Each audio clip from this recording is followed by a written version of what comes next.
J D Venice کی شخصیت کا جہاں تک سوال ہے، میرا خیال ہے جے ڈی وینس نے بہت کوشش کی ہوگی، لیکن یہ ہے کہ وہ مسلسل دوسری جانب سے وہ گفتگو آتی رہی. پریزیڈنٹ ٹرمپ کے بھی بار بار وہ آ رہے تھے، انہوں نے بیانات بھی دے رہے تھے، لیکن پریزیڈنٹ ٹرمپ بھی ہمیں کچھ نرم نظر آئے. انہوں نے کہا کہ سارے جو معاملات ہیں وہ طے ہو گئے ہیں، اور ابنا ہرمز جو ہے وہ تو ایشو نہیں ہے، اور ہم نے سب کچھ اچیو کر لی ہے. اور بڑا یہ اب وہ جو آخری انہوں نے بات کی ہے جے ڈی وینس نے، 2-3 باتیں اس میں امپورٹنٹ ہیں. پہلی بات تو یہ کوئی دروازہ بند کر کے نہیں گئے مذاکرات کا. انہوں نے کہا ہے کہ ایک ڈیل ایسی ہے جو ہماری آخری ڈیل ہے اور وہ ہم چھوڑ کے جا رہے ہیں ایران کے لیے.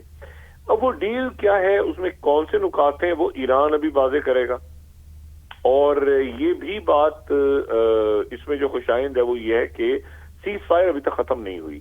یعنی انہوں نے وہ جو بات ہوئی کہ جی 2 جہاز آئے ہیں جنگی جہاز، اور پھر وہ واپس پلٹ گئے، اور ایران کی طرف سے وارن کیا گیا کہ آپ ان کو داخل ہم نہیں ہونے دیں گے.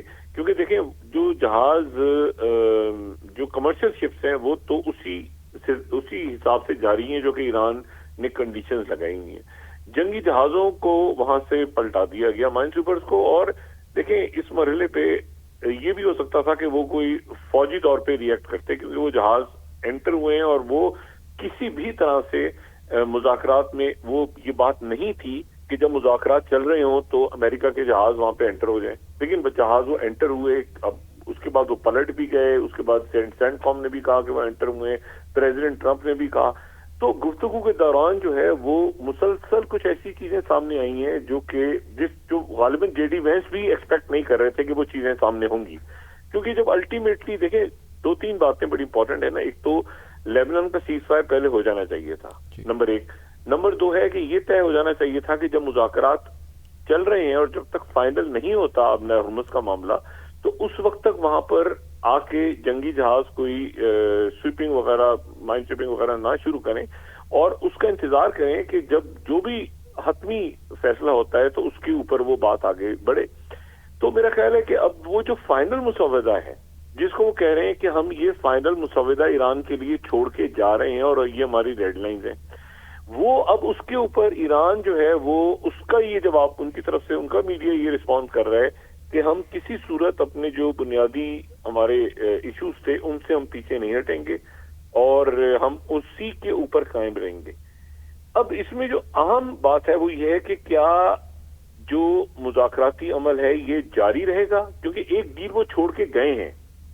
اس ڈیل یعنی آپ یوں اس طرح سے سمجھ لیں کہ وہ یہ مذاکرات جو ہیں یہ کسی مسودے پہ نہیں پہنچے. نمبر 1 ایک تو بات انہوں نے یہ کی نا کہ ایران نے ہماری شرائط ماننے سے انکار کر دیا ہے، جو ہم سن بھی رہے ہیں، اور ہماری بیسٹ ڈیل ٹیبل پہ موجود ہے. اچھا اب وہ جو بیسٹ ڈیل یعنی ایک آفر موجود ہے ٹیبل پہ لیکن مسودہ سائن نہیں ہوا، تو اب یعنی یہ بھی نہیں ہم کہہ سکتے کہ مذاکرات ختم ہو گئے ہیں، مذاکرات کا سلسلہ ختم ہو گیا ہے، رپچر ہو گیا ہے، ایسا نہیں ہے. ایک انہوں نے کہا ہے کہ ہم ڈیل چھوڑ کے گئے ہیں اور ہم وہی ہماری فائنل ڈیل ہوگی، اور ایران کی طرف سے کہا گیا ہے کہ جی ہم اپنے جو مطالبات ہیں ان کے اوپر ہم قائم ہیں اور انہی پہ ہم بات کریں گے.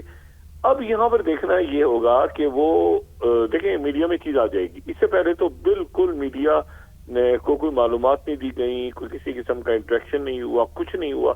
یہ بات میڈیا میں آ جائے گی یقیناً کہ کیا صرف نیوکلیئر ایشو تھا یا اس کے علاوہ بھی ایشو تھے. کیا ایشو جو ہے وہ لیبنان بھی تھا، کیا اس میں نتنیاہو نے اپنا اثر ڈالا، کیونکہ سیز فائر نہیں ہو سکی لیبنان میں کسی بھی مرحلے پہ. اور مسلسل اس وقت کے ان وفود کے آنے سے پہلے شہباز شریف صاحب اور پریزیڈنٹ ٹرمپ لیبنان کی بات کر چکے تھے، پھر انہوں نے بیچ میں گالیاں بھی دی نتنیاہو کو، کوئی بات نہیں سن رہا. اور یہ بات ایران کی طرف سے بھی کی گئی کہ آپ امریکہ فرسٹ کی طرف جائیں، آپ اسرائیل فرسٹ کی طرف نہ جائیں. یہ دیکھنا ہوگا کہ کیا پریزیڈنٹ ٹرمپ پھر دوبارہ جو ہے وہ نتنیاہو کے سامنے وہ سرنگوں ہو گئے. ایک بات تو یہ، دوسری بات یہ ہے کہ ابنا ہرمز کے حوالے سے ایشوز کہاں جا کے ڈیڈ لاک پیدا ہوا، اور اس میں ہماری توقع یہ تھی کہ دونوں طرف سے لچک کا مظاہرہ ہوگا.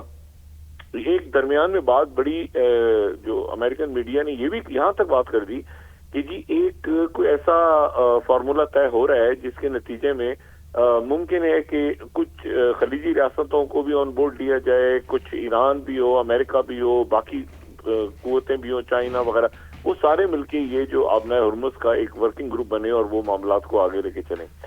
تو وہ بھی بات ختم ہو گئی. پھر اس کے ساتھ ہی درمیان میں یہ بات آئی کہ جی سینکشنز کے، اچھا سینکشنز کا ایشو بہت چھوٹا ہے میرا خیال ہے، میں اس کو زیادہ امپورٹنٹ نہیں دے رہا، کیونکہ وہ سینکشنز کا ایشو تو وہ پیسے جو 7 بلین پڑے تھے وہ تو کوئی ایشو نہیں تھا. یہ تو لارجر ہم بات کریں نا، 7 بلین تو قطر میں پڑے ہوئے ہیں، جو آلریڈی انہوں نے کئی سال پہلے جو اپنا تیل فروخت کیا تھا اس کے پیسے آگے تھے، ریلیز ہو کے آگے تھے، اور وہ قطر میں پڑے تھے. وہ اتنا بڑا میں نہیں سمجھتا کہ پرانا جو پیسہ دینا تھا وہ کوئی ایشو اس مرحلے پہ ہوگا. ایشو کھڑا ہوا ہے آگے کہ آگے کیسے چلنا ہے اور آبنائے ہرمز کیسے کھولنی ہے.